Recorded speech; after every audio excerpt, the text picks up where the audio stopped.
Alright, let's get this show on the road. No fluff, no bullshit. I'm going to cut through the noise, break it down for you, like it's the simplest thing in the world. The universe doesn't give a shit about your comfort zone. You either evolve or you get left behind. So let's talk about how you make the changes that you need, why it's critical, and what the hell is going to happen if you just sit there doing nothing, hoping for a miracle. Spoiler alert, it ain't coming. Now you're already doing this, you just don't realize it yet. Every single time you ever felt that moment of peace, that little rush of clarity, that spark of inner knowing, that's spiritual awakening in action. You're already tapping into it, like a damn faucet you didn't even know you had. But here's the thing. You could open that faucet wider, way wider, so it's flowing like Niagara Falls instead of a trickle. How do you already do it? Well, think about this. Have you ever felt in the zone, like time stops? Your mind is sharp. You feel like you're in flow. You're connected to everything around you. That's your natural state of being awake. Your body knows how to do it. Your mind knows how to do it.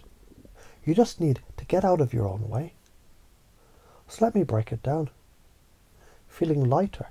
That's your body releasing old bullshit, old fear, old tension that you've been carrying around. You know those moments where you suddenly feel a wave of calm? Boom.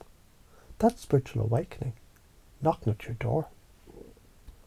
That peaceful sense of being connected to the world. When everything aligns, when you stop overthinking and just be. That's your heart telling your mind to take a break. That everything's already perfect. You've had these moments before, but now it's about expanding that shit, bringing it into the everyday, into everything that you do. So how can you do it in new ways? You're going to do this by tapping into your senses.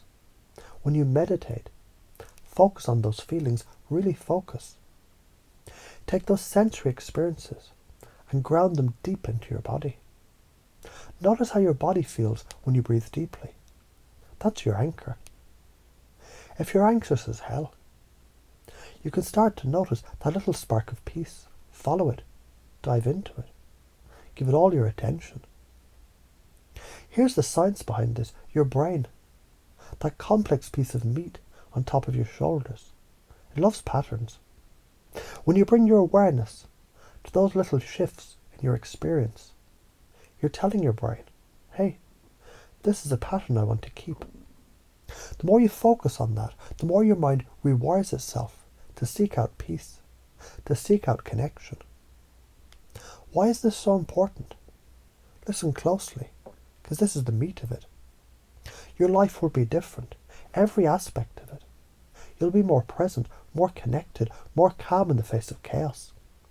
Your relationships, they'll improve. Your decisions, they'll become clearer. Your job, your money, your health. All of it starts to shift. Because you start to tap into that greater energy. It's your personal upgrade. You're walking around with old software running. You're still thinking in old patterns, still playing by old rules. Spiritual awakening is like a software update for your soul. It erases the bugs, makes everything faster, smoother, and more in alignment with who you truly are. If you keep running on the outdated shit, you stay stuck, stressed, anxious. And life just keeps repeating the same damn problems. But when you upgrade, that's when life opens up and opportunities come knocking. What does science say about why this works? Let me hit you with this. Neuroplasticity, it's a real thing. Your brain rewires itself. It creates new pathways. When you consistently focus on peace, love, connection, the more you practice, the easier it gets.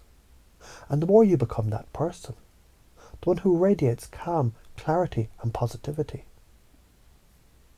When you change your beliefs about the world, about yourself, your brain starts to look for evidence of that new belief. If you believe you're part of something greater, your brain will start finding ways to show you that. Whether that's through moments of peace, synchronicities, or even just feeling more connected with others. So why do people avoid it? Fear, period. But here's the ugly truth. You're afraid. Because this change, it means stepping the fuck out of your comfort zone. You're afraid people will think you're weird or worse. They'll see you changing and they'll judge you. Newsflash. People who are judging you, they're probably stuck in their own bullshit, worried about how they look. You know who doesn't give a damn about judgment? People who are awake. So you hold on to the familiar.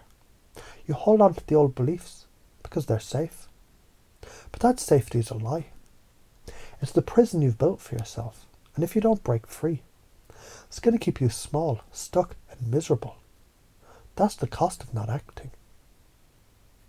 Here's where the rubber hits the road. If you don't start living this way, you'll keep living in chaos. Your body will get sick from stress. Your mind will stay overwhelmed. And you'll stay stuck in patterns of frustration, anxiety and failure. You'll keep waking up, doing the same things, thinking the same thoughts, getting the same shitty results. That's the karmic price of inaction. The patterns that you're stuck in.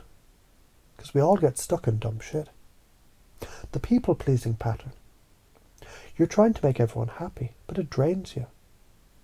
You're doing what you think people expect, not what you want. The perfectionist pattern. Everything has to be perfect, so you don't do anything at all. Or you do it in a way that leaves you exhausted. The I'm not good enough pattern. You keep second-guessing yourself, waiting for permission. For someone else to tell you it's okay. Newsflash. You don't need anyone's approval to be fucking amazing. Now let's get into the secret sauce, pacing and leading.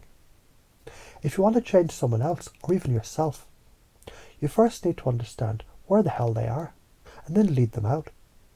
Start by pacing their experience, mirror them. If they're stuck in fear, mirror that fear. Let them feel understood, then lead them out. Once you've mirrored them, you show them a different way. You guide them out of the old pattern by helping them see how the new ones work. Example, if someone's stuck in negativity, start by acknowledging their feelings. Yeah, I get it. Things feel like they suck sometimes. Then lead them by shifting their focus. But if you noticed, when you focus on the positive, you actually start feeling more energized. That's the key. Let's shift it. The power of interruption. If they're spiraling in negativity, break it, stand up, move, shake it out. Don't let them stay in that loop. Physical movement, loud noises, even a change in the subject can snap someone out of it. You're giving them a fresh start. So how do you shift those limiting beliefs? You're not your beliefs. The stories you tell yourselves, they're not your truth. They're programming. Change the story and you change your life. If you've been telling yourself you're not good enough, switch that up. Say out loud, I'm more than good enough. I'm perfect as I am. Now all of this, it's not just going to happen if you sit in your ass. You've got to act. You've got to engage. This is the real work of the spiritual awakening. The practice of interrupting your patterns, facing your fears and expanding into the person you're always meant to be. The bottom line, you want peace, you want power. You want to change your life forever. Stop waiting for it to happen and start creating it. Now. Your spiritual awakening, it's not some far-off event. It's here, right now, waiting for you to show up and embrace it fully. It's time to own it. It's time to stop with the excuses. Time to level the fuck up. So get your head in the game. And let's make this shit real.